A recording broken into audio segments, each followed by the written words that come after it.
যেমন মেয়েদের জন্য সুরক্ষিত দিয়েছ, মা বাবাদের চিন্তা ভাবনার থেকে দূরে রেখেছ, যে সাইকেল দেওয়া, কন্যাশ্রী, যুবশ্রী, লক্ষ্মীর ভাণ্ডার যেমন আমাদেরকে দিয়ে রেখেছ।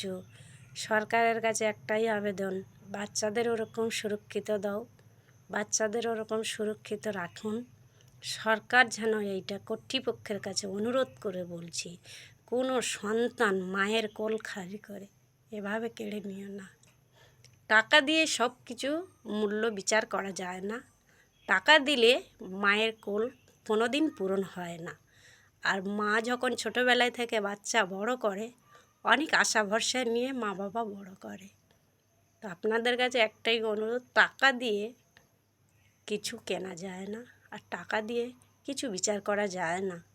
তার জন্য আপনাদের কাছে একটাই অনুরোধ, সরকারের কাছে বিনত করছি, এরকম ঘটনা যেন না আর ঘটে।